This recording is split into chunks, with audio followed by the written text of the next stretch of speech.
in your face. Did you rape Chemo? I did not rape Chemo. Did you ask rape Chemo? I did not ask rape Chemo. Is that why he's hiding in the haunted house? No, it is not, Jesus. God damn it, Peter. I don't know what the fuck's wrong with Seriously, him. we make jokes. But if I find out, God damn it, Jesus. you ass raped poor little Chemo Suave, his fucking ass has been pounded into ground beef by now. God damn it, Jesus. After 5.5 years in Mexican ass rape prison. If I find out anything happened, I'm fucking you up. Don't fucking threaten me, Jesus. I ain't doing nothing to that little fucking Mexican spick fucking bastard. Yeah. That's enough. He doesn't know the shit out of me, you motherfucker. Shut up. Chemo's just sitting, he won't leave the haunted house. He fucking loves it. It's like his house. We're going to leave the haunted house up all year? He's not doing any intern duties. He's sitting in the goddamn haunted house. We got to have interns bring him food and shit. He's like, now he's not interning, and he's tying up other interns that could be doing something important. Some kind of important groundbreaking research for the show or some shit. Finding fart sound effects. I don't know. Something other than this little fucking Mexican eating into my budget. Living in my haunted house. Anyway, Stern Jesus Show Live. That was St. Peter's list of things to do on Halloween. Besides trick-or-treating, you can do the first 3, the second 3, you can do all 6. You can do none of them. Whatever. Do what the fuck you want, man. It's your Halloween. Stern Jesus Show Live. More awesomeness. Still to come. You don't want to miss it.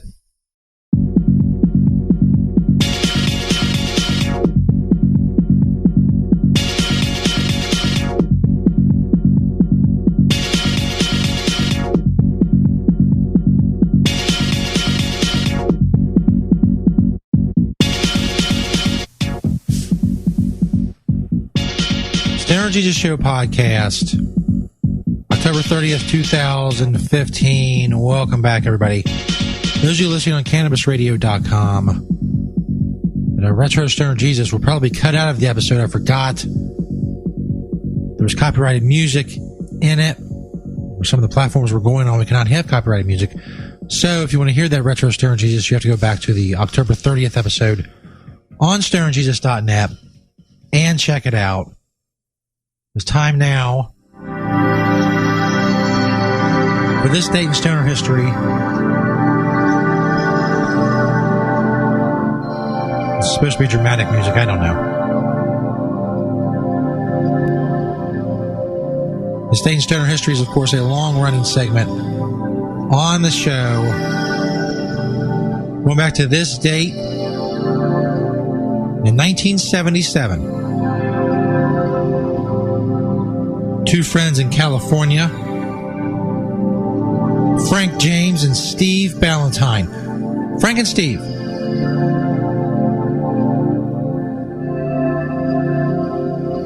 They got really baked the night before Halloween, and they decided,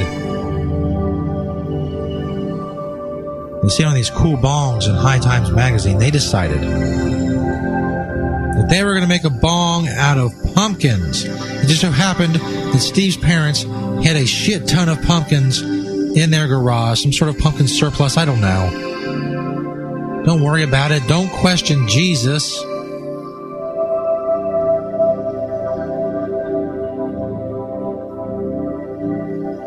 Fucking music sucks. Somber, tragic. It's better, I guess. Damn it. Anyway, Frank and Steve, they decided they're going to make a bong out of a pumpkin. There's tons of fucking pumpkins. Steve's parents' garage. So that's where they go. Steve's parents' garage. Try their hand at making bongs out of pumpkins. High as... This is the USA Radio Business Report. I'm Russ Jones. Federal regulators are hitting Japanese airbag maker Takata with the largest fine in the history of the National Highway Traffic Safety Administration. NHTSA Administrator Mark Rosekind announced the penalty. Takata agrees to pay the largest civil penalty in NHTSA's history, $200 million. It must pay $70 million in cash and remaining amounts if it violates the terms of NHTSA orders. Takata will have to phase out and recall all the defective airbag inflators that have been known to rupture. Officials are also accelerating recalls of the defective airbags. It orders the 12 manufacturers that have issued Takata recalls to complete those recalls on an accelerated schedule and to prioritize vehicles based on risk. More than 19 million vehicles in the U.S. have already been recalled over the issue. This is the USA Radio Business Report. I'm Russ Jones. Ganjapreneur.com, your guide to the cannabis business world. Ganjapreneur.com is a comprehensive resource for cannabis professionals and entrepreneurs. Download the Ganjapreneur app on your smartphone or tablet to catch up on cannabis industry news, scroll through our daily job listings, and learn about successful cannabis companies, executives, and investors. Ganjapreneur.com, helping Ganjapreneurs grow.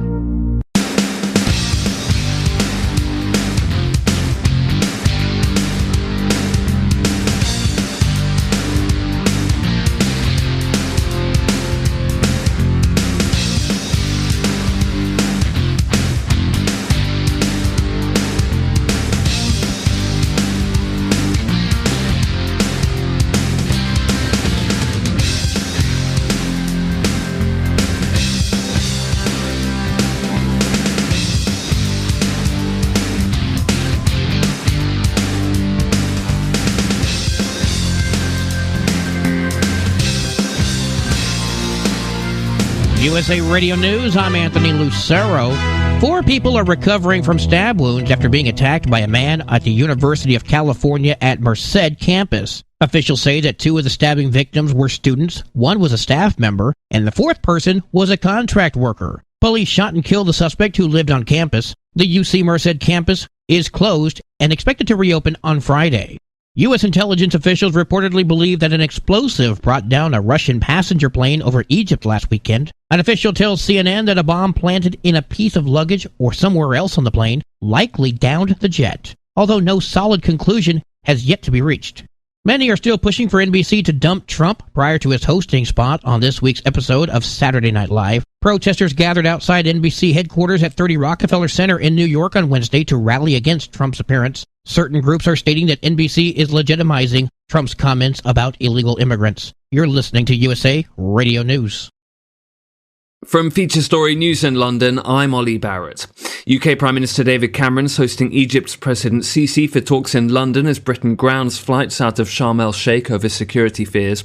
Myanmar's opposition leader Aung San Suu Kyi says she will be above the president if she wins Sunday's election.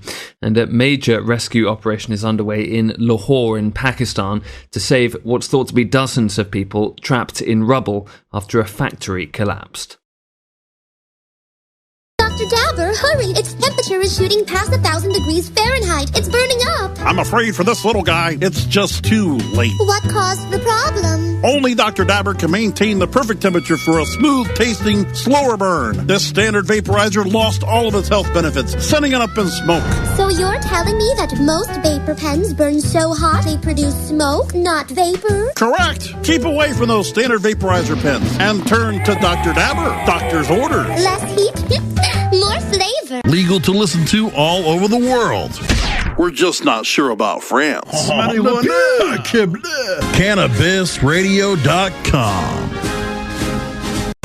Every strain, every sale, every medical study. Keep it right here on the Cannabis Radio Network. CannabisRadio.com proudly presents Grassroots Marketing. Each episode curates thought-provoking dialogue with an exclusive class of thought leaders who will offer high-end roundtable business strategies and solutions that seek to prune and harvest great ideas in each 30-minute episode. Thought leaders in the cannabis industry convene here to share some of their best practices and protocols. Let's chart the growth of this burgeoning industry, one of the world's premier cash crops, right now on Grassroots Marketing. Thanks for joining us. My name is Karen Canton, and welcome to Grassroots Marketing. Today on our show, we have Patrick McManaman of Cannassure. Welcome to the show, Patrick. Give me a little bit of background on how you got started. Thanks for having me, Karen. We started Cannassure in about 2009. I got started in the industry. I'd always been in the insurance industry. I was working for a family business specializing in malpractice insurance in Cleveland, Ohio. And a high school friend of mine had moved to San Diego. And during that time, he decided he was going to open up a medical marijuana dispensary at the end of 2009, beginning of 2010. So he called me up. We'd always done his insurance for him, and during that conversation, I had really no clue that this industry even existed at this time. And so I went out there and saw his operation as he was trying to get it ready. And of course, being the young insurance agent that I was, tried to find a market for him and made hundreds of phone calls probably over a 3 to 4 month period of time.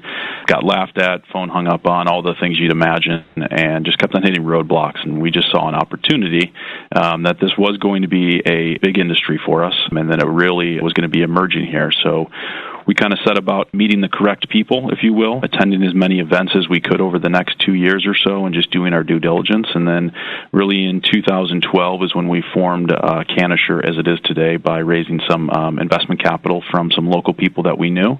And since then, just been kind of writing business all over the country. That's fantastic. And everyone wants to know, as far as insurance, why Lloyd's of London is no longer writing policy for the cannabis industry. Are they writing it for the ancillary businesses? Or tell me a little bit about why Lloyd's of London has pulled out of the market.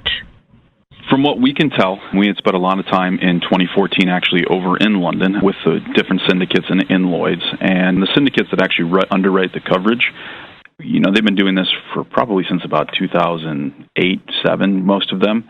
And Lloyd's corporate parent, the performance committee, whatever you want, looks at this as a potential reputational risk. And so as things started to come into the newspaper and started to make a much bigger splash in the headlines, I guess some of the people there were not comfortable with the Lloyd's name being on it for whatever reason. And so this year they started to take a harder and harder look at it, and for whatever reason they decided at the kind of Lloyd's corporate that this is not an industry that they wanted to be a part of. So for us, I look at it was a very disheartening thing, of course. At the same time, it's an opportunity for domestic insurance companies to come into the marketplace. Lloyd's has underwritten these policies and probably controls the vast majority of the marketplace, and so now you're going to have competition coming in the form of U.S. or domestic-based carriers that will start to pick up when Lloyd's finally does exit, if they do completely exit.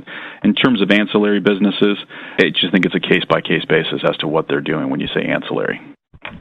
That would be your security businesses that help with the cannabis industry as well as the suppliers to the industry?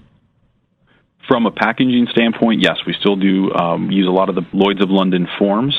And so those forms are all written for the packaging companies. In terms of the security companies, I think they will, just because that's an industry they've always been in, whether they're into security for whatever type of industry. I don't think it really necessarily matters. I think they'll continue to do those. It's more focused on the people and the businesses that are touching the plant on a regular basis. I see. Now, I wanted to address some questions as an insurance producer we're all asked it all the time. When a policy states it covers your crops, tell me exactly what it covers, and do all policies offer this coverage?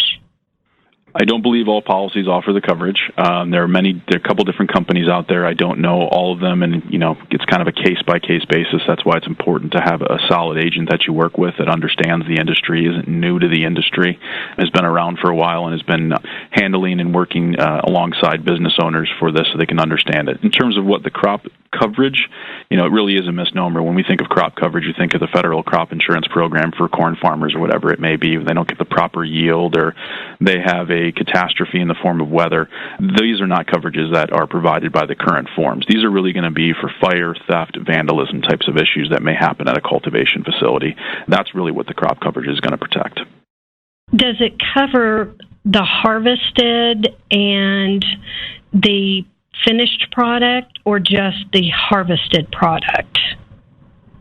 You can buy coverage for a plant at any stage in the growing cycle. You could buy coverage for seeds, you could buy them for clones, you can buy them for flowering plants, vegetative plants, harvested material, finished material. You can buy it at any stage. You just have to properly request exactly what value you want at that time and for what stage of growing you'd like it at. Do you do that on an annual basis, the rating for the harvested, the seeds, and their crop? So when Yeah, so when a customer is going to apply at the annual time when they make their initial application, either at renewal or new business, they're going to give us a stated value. Throughout the policy term, they can change those values